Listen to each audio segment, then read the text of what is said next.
points in gold, and what are we on XP? Only 4k in XP. Though, this Necro like snowballing out of control rapidly. Yeah, we've got Blade Mail up on him now.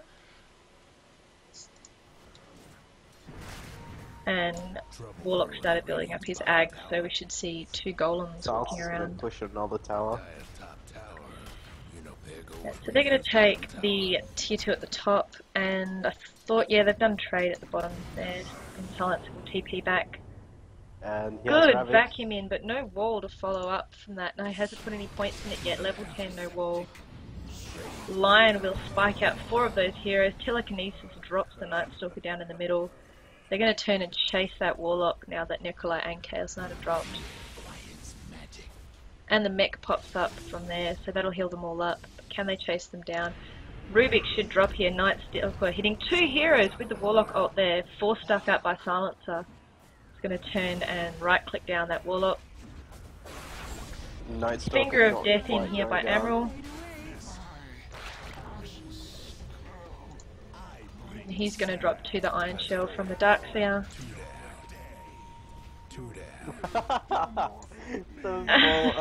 Silencer falling to the Golem. The Golem, and he's going to keep chasing them down and burning them down. Doing so much damage, such a frustrating rock. It's a bit of a Golem bait here.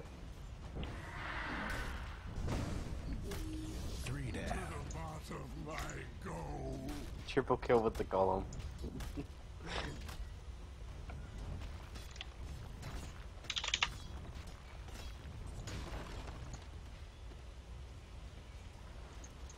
Okay.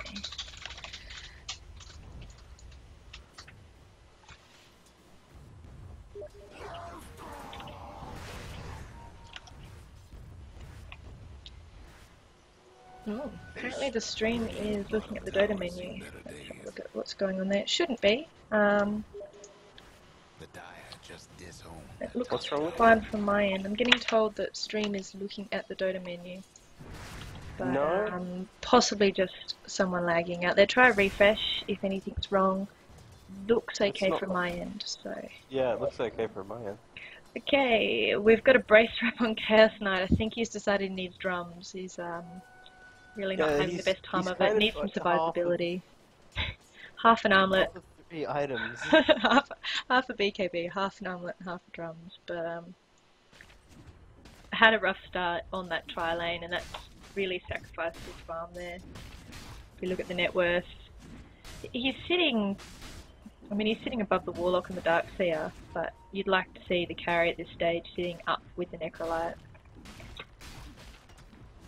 Tidehunter was able to get some levels during that last fight. So as you can see, that last fight turned around, dropped the XP back right down. So only about a K, maybe 1.5k difference. Radiant are going to push up this bottom tower. Gold's still favouring the Radiant here as well, and I think that's just the farm up on that Necrolite there. Pings are coming out. Chaos Knight has got his armlet, initiates from the Night Stalker. Necro ulti is going to take him out. Ravage hits 4, and the Lion Spike's going to hit the... Oh, Rubik stole Ravage! Rubik. Takes out the Tide. I actually probably blew it a little early there, because he only did hit the 1 hero. Yes, but at least it hit something, I suppose. And these two will get away to safety, so Silencer and Darkseer running away. Perhaps a little excited that he did steal Ravage and decided to use it instantly, and they did get the Tide out of it, so not completely not worth it, and a tier 2 tower as well. Are they going to rotate down through to Roche? Thinking about it. Yes, they are. They don't have any vision up here, but neither do Arcadia. However, they did know they were heading in that direction, so if they don't reappear on the map pretty soon, they are going to realise that this is what's going down. And they don't really have the damage up yet. Chaos Knight's not really farmed up enough to be able to power down this rush. And there you go, Darkseer's there, so he's spotted them from the high ground there. A little bit of a standoff here, waiting to see who's going to duck in. They're actually going to check Rush. And they've been spotted. Telekinesis on. Oh, multi-stun. And the Finger of Death will finish him off. They're going to feel a lot better about this now with both Alina And the Dark Sea down. Suddenly Radiant team. Let's have a look at that now. There we go. So they've brought back the advantage now that they lost in that fight at the top there. And Roche will obviously help this out a lot too. Arcadia have decided to just head back to base. They can't defend this. And Chaos Knight's going to pick that Aegis up. He should be able to finish his BKB soon now if that's what he's going to build. I'm not sure if he'll go the full drums. He might feel that his bracer is enough. Radiant's top tower's in bad shape. With both, Ravage is up in 10 seconds, so if they can delay this push a little bit, they might be able to actually fight it quite well. Darkseer's got his wall and back him up. And Global Silence is also available, so this is a team fight that Ascension Gaming can't really afford to lose, but it's definitely their team fight to lose. Yes, Backing but Rubik in, also no wall has drops Ravage. yet. Ravage, not going to pop. There we go, there's a Ravage. He hits 4 heroes, And Global Rubik Silence Ravage. as well. No. And Rubik does There we Ravage. go. He dies just before he pops it, but he hits 2 heroes. Lena will drop down. Chaos Knight's going to chase down. Warlock ulti hits the Silencer, and the Golems are going to chase them down with the Lion Spike, finishing that off. They should be able to get the tower here with the golems. Yeah, they will. Lightstalker can try and delay it, but there's not much he's going to be able to do. It was a 3-for-4 trade. Warlock dropping down there at the end there too. No breaking through the dire. Yeah, fortification used up. Chaos Knight going in on the Nightstalker, chasing him off. Probably should have just kept hitting that tower. Lena and Silencer Yes. are both back now, and they're going to have to get out of here if they... Perhaps a little greedy. Lion, oh, the Nightstalker's going to drop to those golems. Aghanim set to golems, doing so much damage. And a good stun out from the Lion there. Tidehunter's going to jump in. Silencer will, they'll pick off the Lion. Golems are still mashing away at that tower, and it might even drop. They're about to time out though. It's probably within deny range. Telekinesis on the Lena. Rubik, what's he stolen? He's stolen the Lightstrike Array. That's the surge up on the Tidehunter. They don't want him to die at this stage. They can't really defend without him. Radiant's bottom All tower up in seen 10. better days. Even with him, I mean, there's not much they can do at this stage. Trouble brewing. Okay. Oh no, Silencer getting caught out.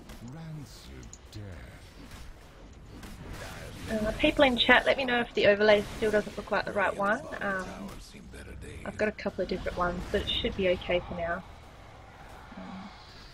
Chaos Knight dropping extremely low down, but Warlock's going to heal him up there, and the Necrolite as well. So much heal on this Radiant team. Telekinesis on the Night Stalker. Chaos Knight jumping in again on this Night Stalker. He will drop down. Lena's stun doesn't actually hit anybody. Oh, there we go. 2. Oh, and 1 hit on the Lena, so that's 4 down. Tidehunter charging in. Ravage is up in 5 seconds. That'll pop the Aegis there. Ravage is up, and he might have to use that defensively now if he doesn't want to die. No, he drops down. They're just fearless of this. Yeah, they're Darkseer just wall. charging through this wall, although Warlock's getting pretty close to going down to it. Back and forwards in between. But with so much heal up, I mean, the Warlock, the Necrolite, that's a lot of heal. Necrolite's not far off Scotty by the looks either. So we've got the mech up on the Lion. Rubik's walking around with the drums. Perhaps that's why Chaos Knight didn't want to finish off his drums. But I don't know what he's brought out. There must be something flying out in the crew. Is there? Yeah, that'll be the rest of his BKB flying out there. Warlock with the Ags. Warlock Golems, only hitting 1 hero, but they are burning through that Dire team. Ravage does hit the entire Radiant team. Tidehunter will drop down. Great Ravage. He did hit their entire team, but the Golems were just in there causing chaos, and that's an entire team wipe, and they'll have no trouble taking down this last Rats. And again, just manning up, charging through that wall. Oh, actually, Didn't make it. ah, it's a friendly wall, that one. That's why they're not afraid of it. Good steal by Rubik there, and that's the GG call. So, Ascension Gaming will take out this game, and that's their second win, and they've had some default points from a forfeit earlier in the night. So they're currently sitting on top of Group 10. And good game out by Arcadia. They had a pretty good start. They did a good job out against that aggressive tri lane. Made it essentially non-effective. But that Necrolite farm snowballing along. Radiant's got a case of the mega creeps. And they're just going to have a play around now.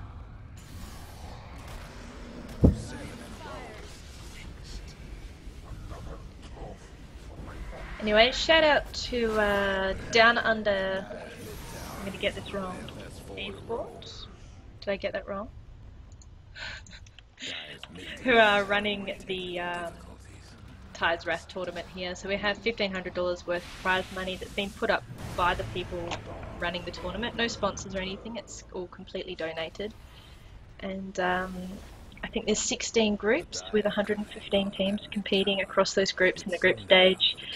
The elimination sort of finals, or for the top 32 teams, will be next weekend, and then we see the invited teams play out against those teams that qualify through. So lots and lots of games of Dota coming up, and exciting to see the Australians actually getting to play some real games for once.